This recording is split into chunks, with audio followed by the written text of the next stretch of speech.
Okay, so here's our agenda for today. Hopefully you can get familiar with Minecraft. We do a bit of a mini lesson around building a house.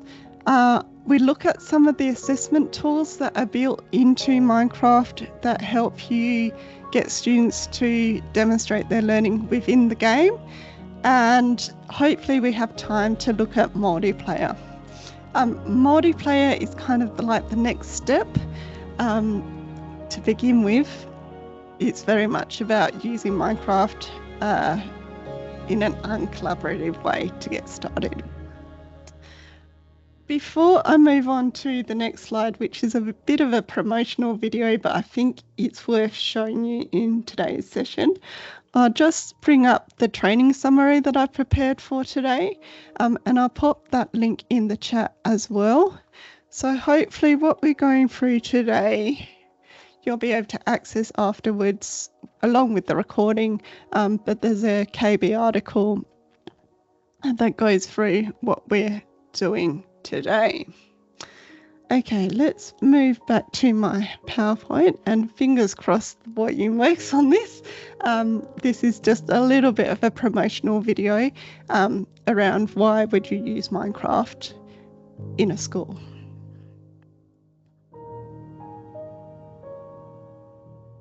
And if you can give me a thumbs up if you can hear it, okay. We are born learners. Thanks. We crave new challenges and new adventures. Our creativity is limitless. And when we learn through play, amazing, often unexpected things happen. In schools and in homes around the world, students are using Minecraft to build cities, explore coral reefs, to create with code, run science experiments, and to tell fantastic stories. Minecraft has always been about exploration and discovery, bringing together a global community of co-creators. Now, the next generation of engineers, biologists, and designers are inspiring us with their creations. Minecraft Education Edition empowers learners to solve problems they care about, to connect in new ways far beyond the classroom, and to build a better world through the power of play.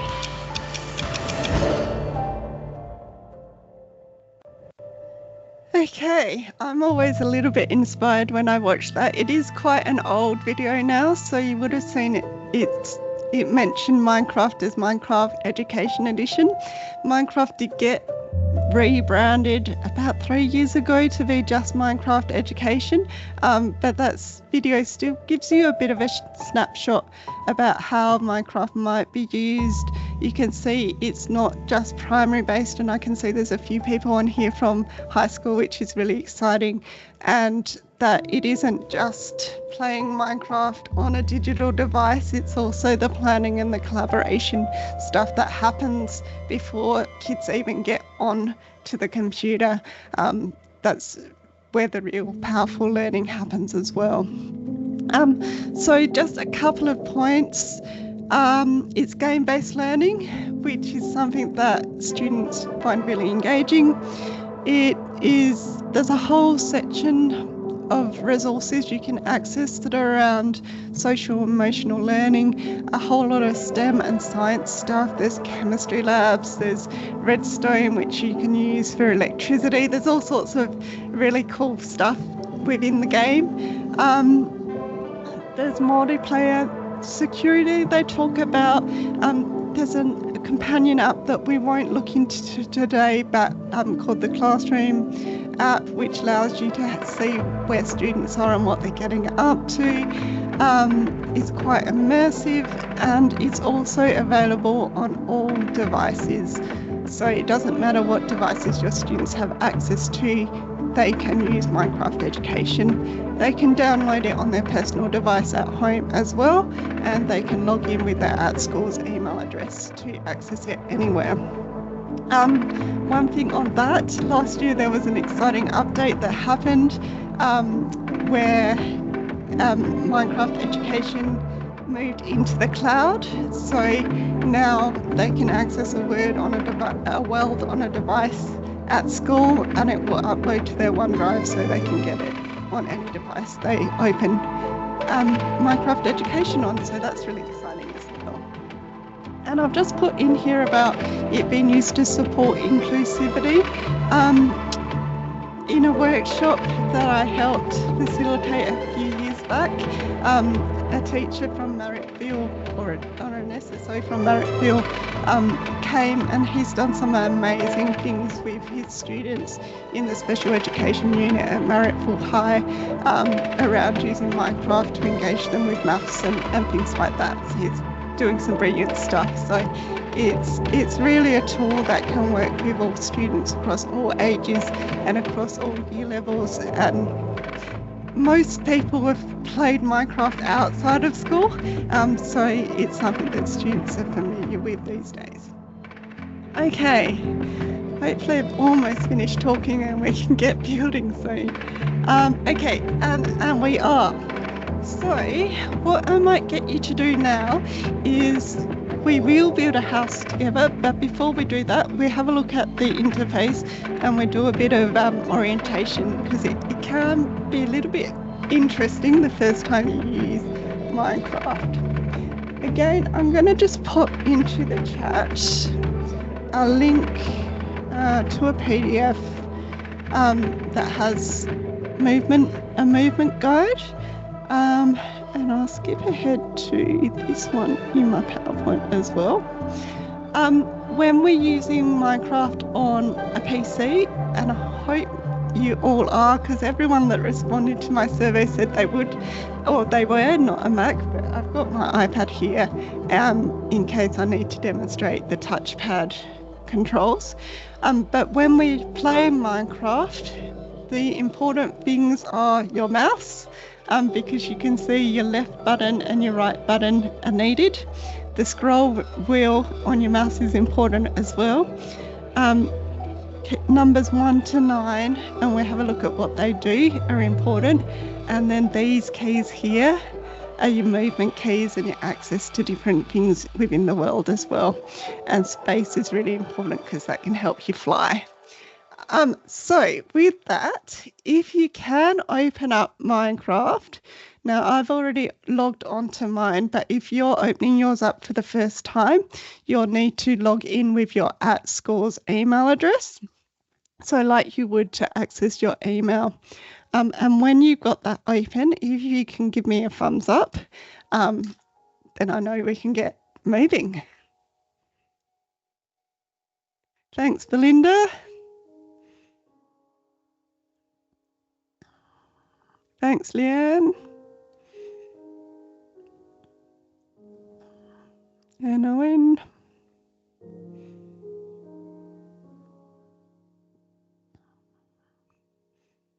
We just give people another minute or so.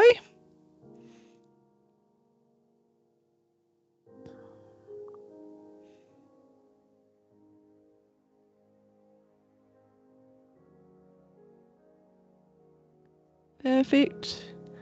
We're just waiting on 2 people, so we give them half a minute more.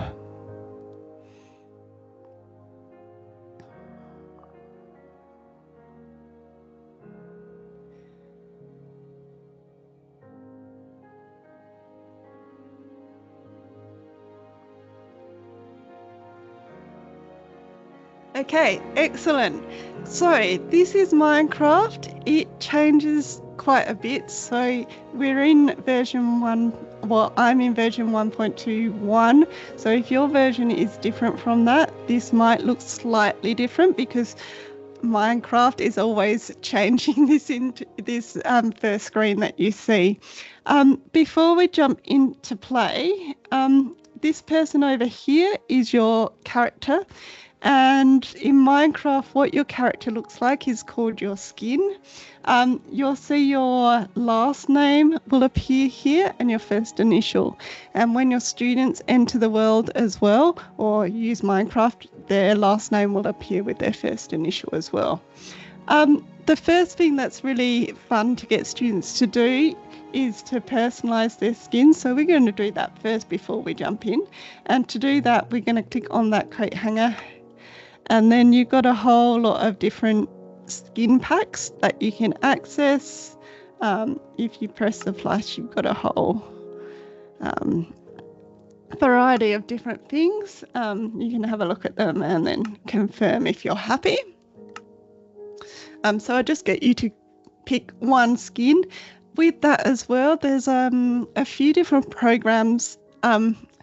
I don't know if they've gone through cybersecurity checks, so I won't promote them, but your students, if they're using Minecraft, probably know about them, where students can actually create their own skins and then you can upload them to Minecraft Education as well. So again, that is a fun activity that kind of brings in pixel art and your visual arts as well.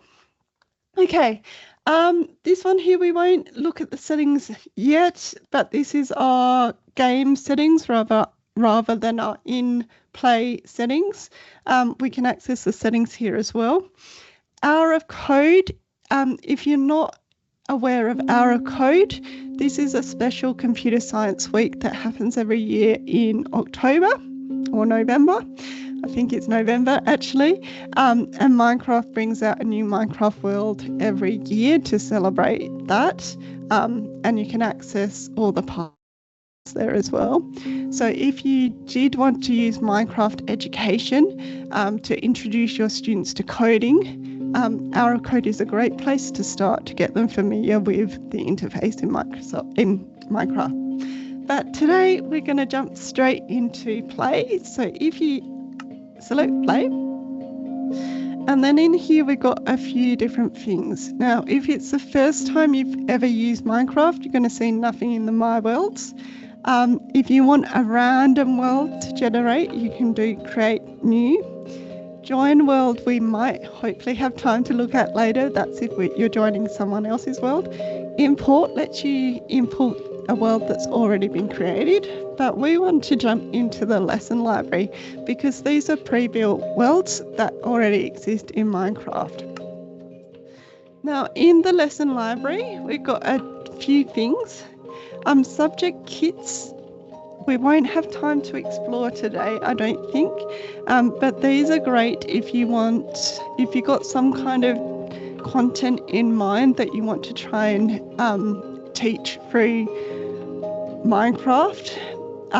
You might find there's something suitable in the subject kits. I will just click into them quickly. You see they are the American names for subjects, so you'll see, where is it?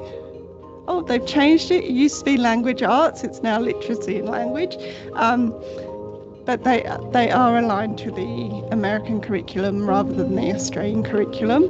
But there is still lots of really good resources you can use, and there's a whole lot of those wellbeing and social and emotional learning type worlds as well. All the ones in here are kind of like a journey that students go through, and they're guided rather than being a sandpit experience where kids can just build. They're more guided, although some of the worlds are a bit more open, but for example the computer science ones, the kids have got a challenge that they need to do. Okay, let's go back, so up the top left, and what I want you to go to is the starter worlds. Now again, starter worlds, we've got a couple of choices. Biomes are just that, biomes. So Minecraft has got all the different biomes replicated, and a few different ones that are specific to Minecraft that you won't find in the on Earth. And then build plates. Again, we're not going to use one of those now, but they're worth spending a bit of time exploring because some of them are really useful for using with your students. So let's go into biomes. And the easiest world to build in when you're first using Minecraft is, and it's not here. Oh, it's not in biomes. Apologies, it's in build plates. We want blocks of grass. So I'll go back and do that one more time. We're in lesson library. we're in starter worlds. We're not going to jump into biomes. We're going to build plates, and the one we're going to start off with today, and if you're introducing your students, this is the best one to do it in, is blocks of grass, which is literally a flat world. So we click on it. We're just going to create the world rather than assign or share. And then it might take a little bit of time to generate. But there we are. We have our first Minecraft world, which is just grass. Okay, so you might notice up here on the side, I've got my control tips. I'm going to actually hide those, so I'm going to press H on my keyboard. You can keep them up. You can press H to get them back up as well if you want to hide them and then put them back up. I'm in here. Let's do a bit of navigation before we actually do some building. So my W on my keyboard lets me move forward. My S lets me move back. My D is to move right, and my A is to move left. If I want to change where I'm looking, that's where I'm going to use my mouse, and I'm going to change my mouse's direction. So if I want to jump as well, it's the space bar. And I reckon that's about it we need for the moment. Now, that's all very well. We can move around, but the point of Minecraft is really to build and create. And in order to do that, we need to be able to select some blocks. Now, at the moment, and the default for Minecraft Education is something called Creative World or Creative Mode, which means that we have access to anything we want to build with. And in Minecraft, where you go to get your blocks to build is something called the inventory. And it is an I on your keyboard. It is actually E on your keyboard. So if you click on or type E, you've got access to your inventory. Now, in your inventory, you can use the search or you can just browse. So here I'm browsing everything, or you can browse by type up here. So because we want to build a house, let's get some stuff to build a house. I might get some wood. I might want, there isn't anything roof-like, but people like using stairs, so let's get some green stairs. That's warped stairs. I might want a door, so I'm going to type in a door. Let's go for a green door. So I'm clicking and then clicking in one of my squares. So I've got 9 different things I can have access to at a time. Let's get something for windows as well. Oh, there's no... Maybe I need glass instead of window. Let's get some glass. I've gone for green, but maybe I go for yellow panes of glass. And maybe I want a fence. So let's see if anything comes up with fence. This is what I want. So yep, let's put in fence. And let's go for this yellow bamboo gate and some bamboo fence. Okay, so hopefully you've selected something from the inventory and you've got a few things in your hotbar down the bottom. Once you finish with your inventory, it's just the cross up the top. And then I'm back in the game and I've got these things here. Now you'll notice on my screen the first box, and I'm pointing because I can't use my mouse, but my first box has got a square around it, and you'll see in my hand now I've got that block. If I press 2 on my keyboard, it changes to that second thing. 3, I've got my door. 4, I've got my glass, my fence gate, my fence, and then I've got nothing in 7, so I've got my arm back. So you can use the keys or the numbers on your keyboard to switch between the things you want to place from your inventory, or you can also use your scroll wheel on your mouse as well. Okay, I've got my stuff. What do I want to do now? So, as I said, we want to build a house this time. I'm just going to show you how to place blocks, and then I'm going to give you some time to build. Okay, Belinda, you're using an iPad. Let me just escape, and we'll just hop into there for a moment. I'm sorry about the quality. This room is not good. The lights aren't in the right spot. But to access your inventory on an iPad, it's this button here. And then there are my things. So I just tap the thing I want and tap, oops, there we go. Tap the thing I want and tap in the box to get it in my inventory on my iPad. Just while we're in my iPad, to move around, I'm using my toggle stick, and then I can drag to view. Flying is up and down. I'm in the air in the moment, and it just happens to be night, unfortunately. Let's go down. And then in my iPad, to place a block, I'm just going to click on it. Oops.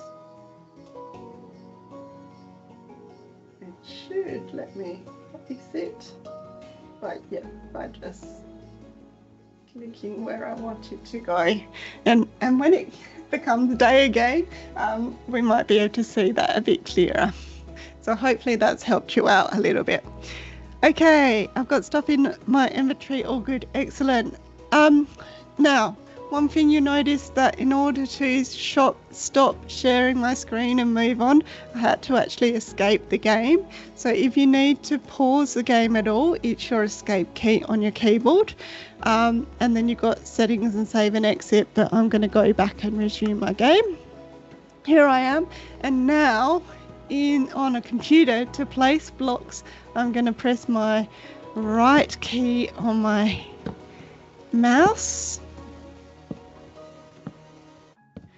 and if I make a mistake, I'm going to press my left key to delete that.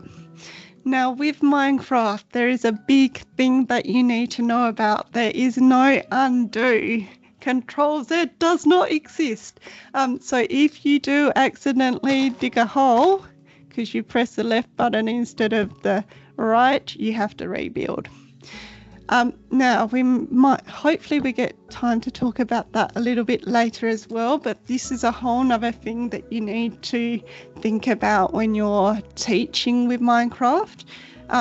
There's a name for it in Minecraft. It's something called grieving, when a student creates something and then either someone else destroys it or they accidentally destroy it. There's something called TNT, which lets you blow things up, for instance. So there's a whole thing that when you're starting out with Minecraft, that you might need to take your class through around rules and how we deal and how we move respectfully in other people's worlds. Okay, I'm going to give you about 5 minutes, not very long because we don't have much time in an hour. Let me just bring up my PowerPoint again, because what I want you to do is build me a house with 4 walls and a roof. I want you to use at least 2 different building materials. So hopefully you've got at least 2 different things in your inventory. And then at the end of that 5 minutes, I'll get you to do or put in a screenshot. So it is 3:58. Let's give you till 4:05 to get building. So build away. If you've got questions as well, please type them in the chat or pipe up as well.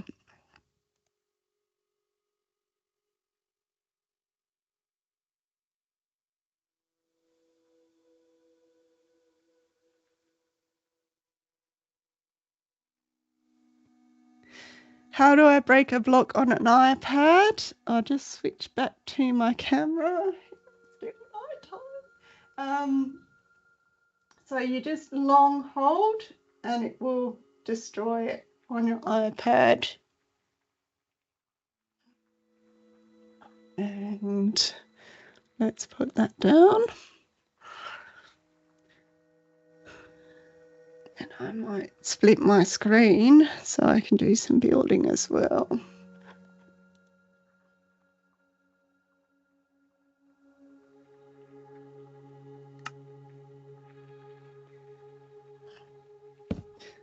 So you get very good at not accidentally pressing the wrong button on your mouse.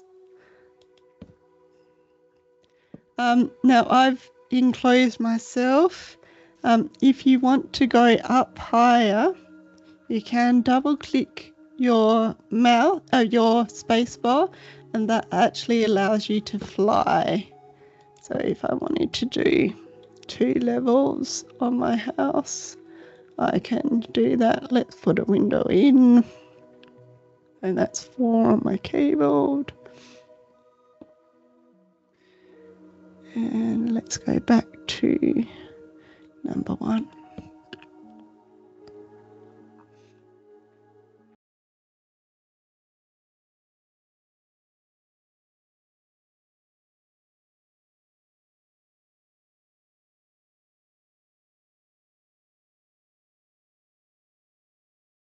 Okay, that is our time up. Let me just go back into my game. Oh, there's our rubric.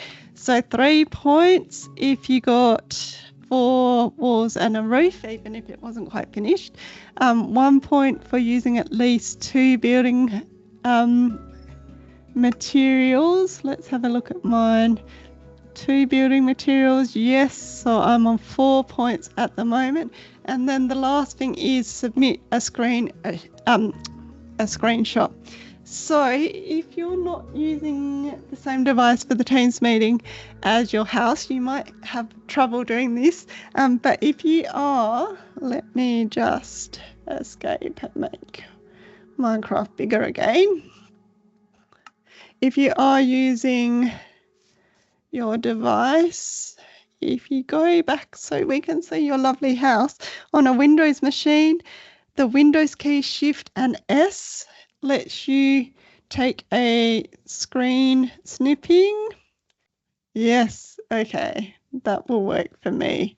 Whether it works for you, I'm not sure. We might have to just skip that, and I might have to investigate because I reckon it's a little bit different on Windows 11 than it used to be on Windows 10. Has anyone else managed to take a screenshot? Mine worked because I've got a different program installed, and it's not even letting me send it either. So that might be a complete foul there.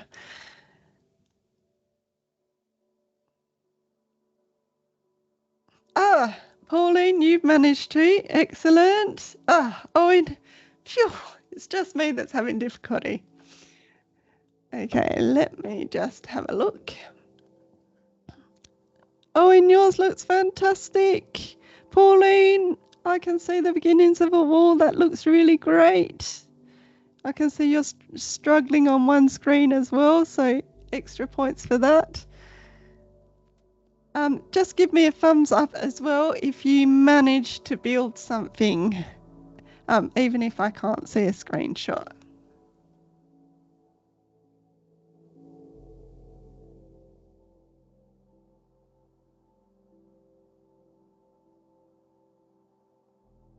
Yeah, there definitely are some wows in there.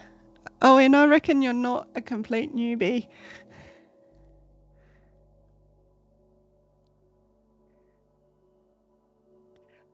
As long as it's something, Leanne, that's the main thing, and hopefully you're okay with at least placing a block and destroying a block to start with. Right, so that's the basics of accessing the inventory and doing some building. we're now going to have a look at some of the tools built into Minecraft. Yeah, so did I. I think it's the size of the file map for images. I'm not sure why. Anyway, so we're now going to look at some of the tools that are built into Minecraft education that students can use in-game, or you could use as a teacher to give students instructions as well. So we're staying in our own world. We want to access the inventory again. So we want to press E on our keyboard. And we're looking for some tools that help us, first of all, take pictures in our world. So the first tool we want is the camera.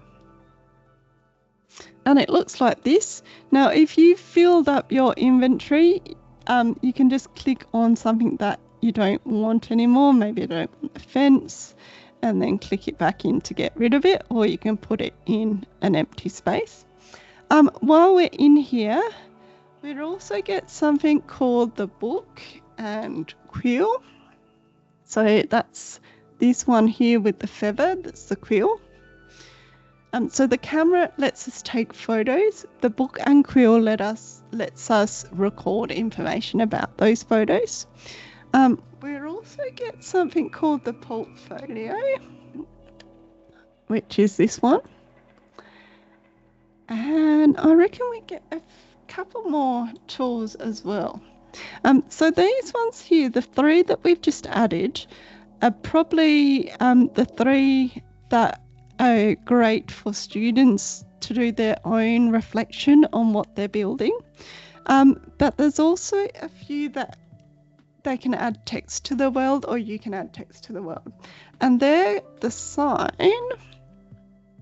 And there's all sorts of different ones, but I'm just going to go for a plain old oak sign. There used to only be one.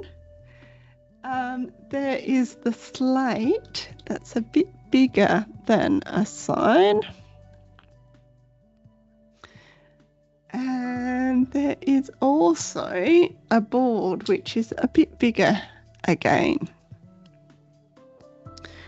So hopefully you've now got the camera, the book and quill, the portfolio, the sign, the slate, and the board in your inventory. And once they're in, let's do the cross again. And then we can place them and have a look at them. So let's look at the camera first. So in my inventory, I've got the camera in it at number 6.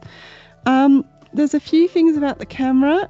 I can place it down there and it's actually going to take a selfie of me when I right click it. So that's me. Or I can just place it into the distance and then it's going to take a screenshot. So here I've placed it on the ground, and then I right clicked to place it. I've right clicked on it again and it's going to take a selfie. And here I want it to take that building, so I'm going to click into the distance and it will take a snapshot. So that's the camera. So I can take all sorts of things. If you've got people collaborating, they can take a selfie of themselves with whatever they've built. So if I go over here, for instance, I'll place my camera here. I'll take a shot. Will it get my building in? Will I miss my building? I've got a bit of my roof, but you get the idea.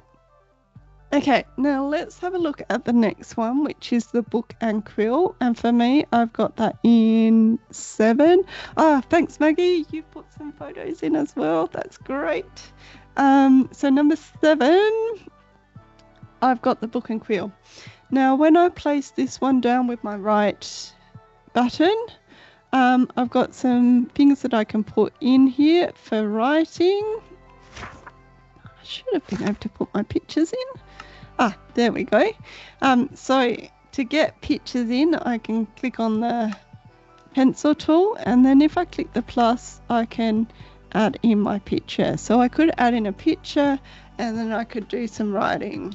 This is the house I built in 5 minutes. I could have finished off the roof and added a better door.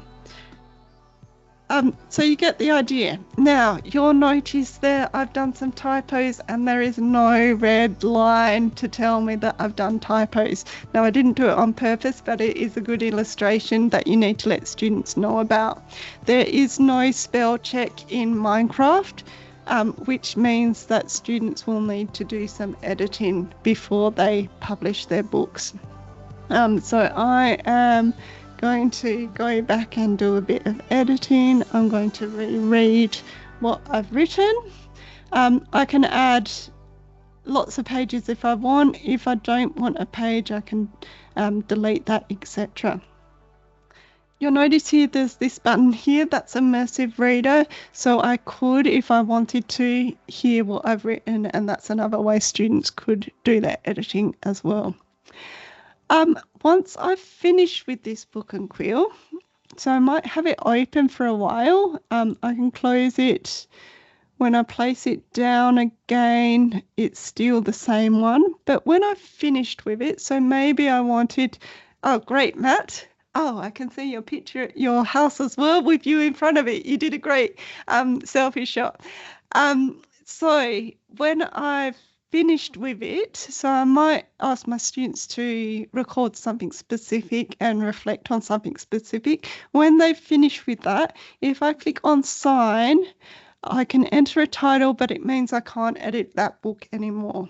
So the cross at the top allows me to do something else in my Minecraft world, come back and reflect again.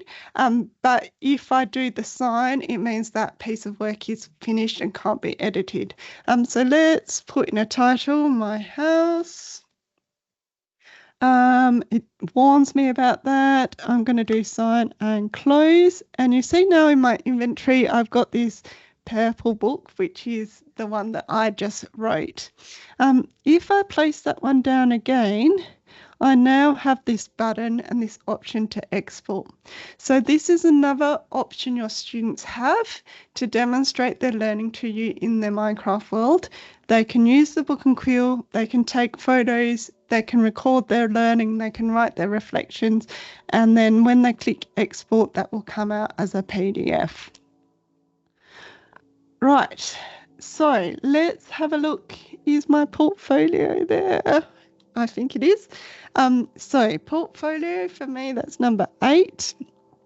Very, very similar to the book and quill. I've got my photos in there. I can put captions in, but I can't do much else. So the book and quill is for me to do writing and reflection, but my portfolio is for me to add pictures. Now, every picture I've taken at the moment is in there, including that selfie. What's that selfie with the bit of roof? There it is. So if I don't want all my pictures that I've taken with my camera to appear in there, I can just get rid of it, and I can add photos, and the same option I have to export the portfolio, which will save it as a PDF. So quite similar, but not as much reflection and writing able to happen in that one. That looks great, Maggie, as well. Okay, so they're kind of our assessment tools. The other ones we've added are more for writing in the world. And if you exported the world and shared that, so either your students could do that or you could do that, your students could explain what they're building with these. So the sign number 9 is really small. So if I place that on the wall, I can't fit much text in there. But I might want to say that it was me that built this house, for instance. So if I was in a shared world, I could get my students to put a sign up next to what they've created. And you can see that's on my house now.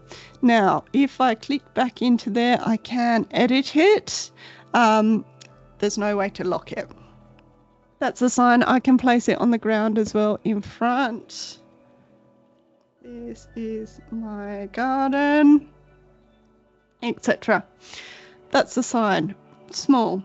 Next size up is the slate. So that's number 5 in my inventory. Again, I could place that on a wall. I'm just going to place it on the ground. This one I can lock, so I could put instructions and then it's not going to be easy for someone to edit it.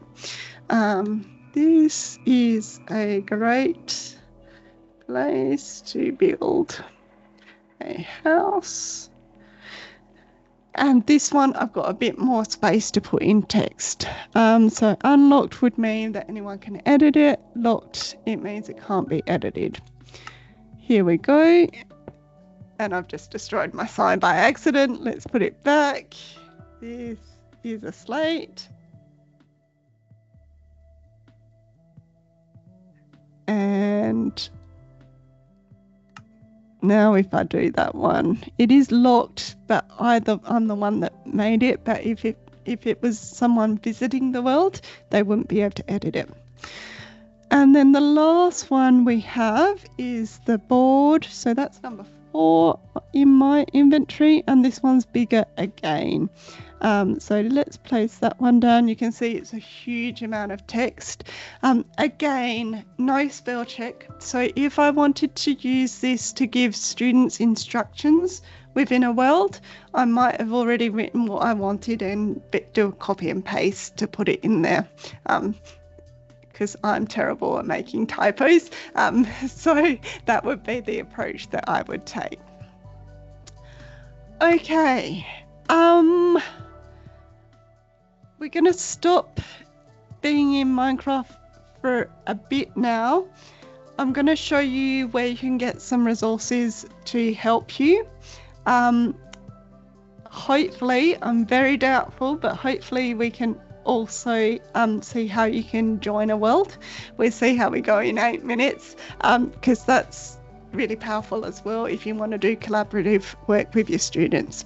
But I'm going to jump out of Minecraft and I'm going to show you a few resources. So let's go in here first.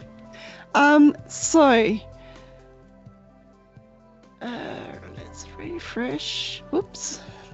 The Minecraft education website is a fantastic resource. Let's just put that in the chat. What I want to draw your attention to is this Teach with Minecraft, because in there's a whole lot of resources that you can access as a teacher to make some decisions about how you might use Minecraft with your students.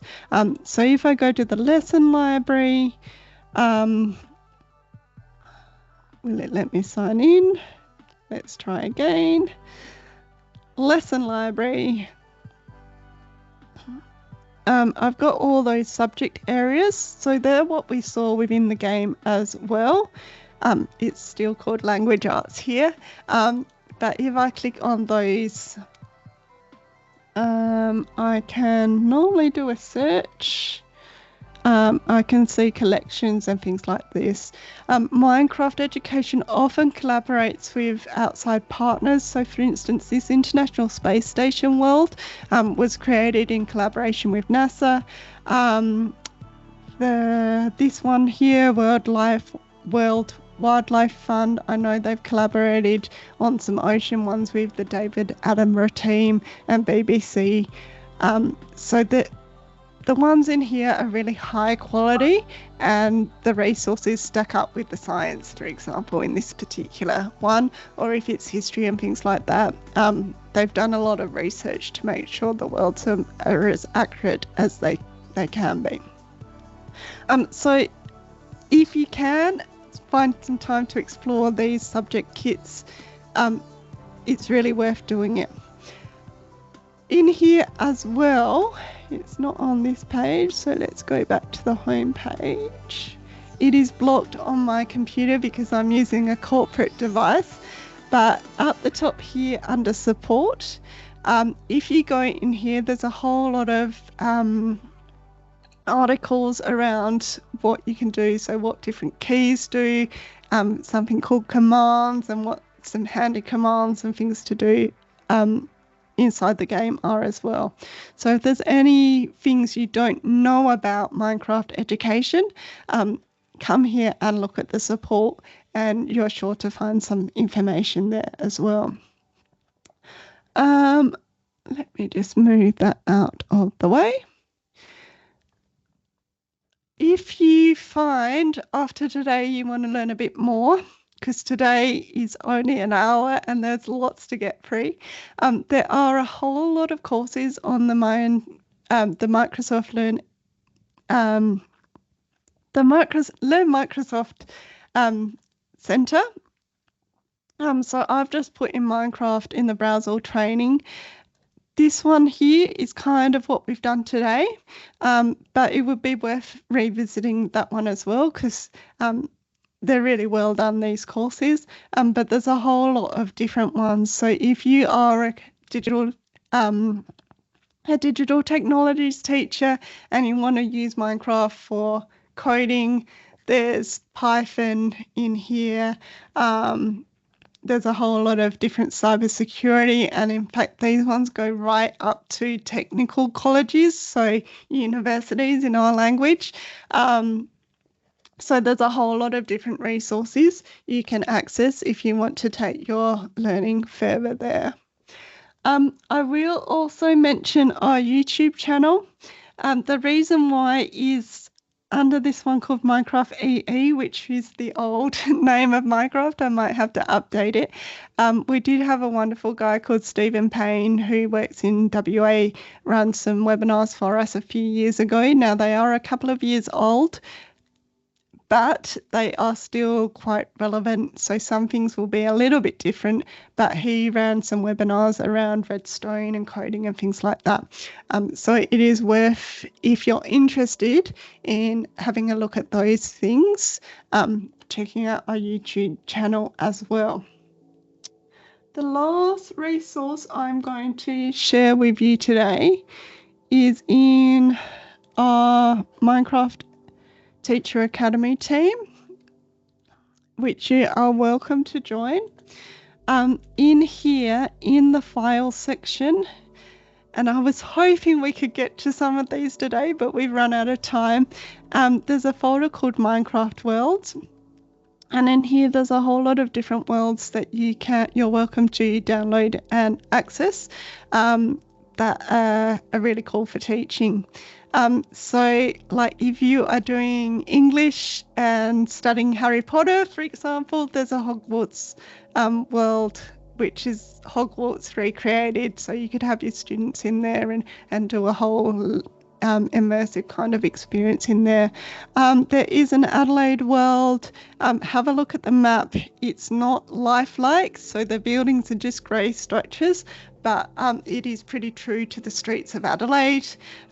If you are doing anything to do with 3D printing and stuff like that, or wanting to export things that you created out into PowerPoint or things like that, these worlds here are set up so that they've got things called structure blocks in there already, which helps students to export what they've created in Minecraft out, so they can 3D print it on a 3D printer or put it into a PowerPoint as a 3D object and things like that. I've done a lot of talking. Hopefully you've done a bit of experimenting as well. That just about brings us to the, there is one more thing in here, sorry. As well as the Minecraft worlds, have a look at the teacher resources. If you are a chemistry teacher, there is the chemistry lab journal, because there's a whole element that you can do in Minecraft where you can mix different elements together and break up compounds and things like that you can't do in a real life chemistry lab, but you can do it in Minecraft. There's a few key ones here that I would just drop quickly into the chat.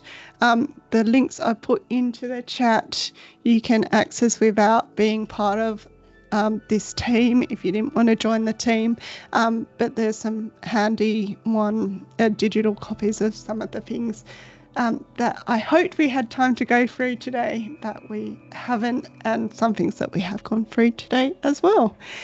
And with that, it is 4:30. I'm happy to stay on if you've got any more questions, but hopefully you got something out of today's session and feel a little bit more confident to maybe use Minecraft with your students.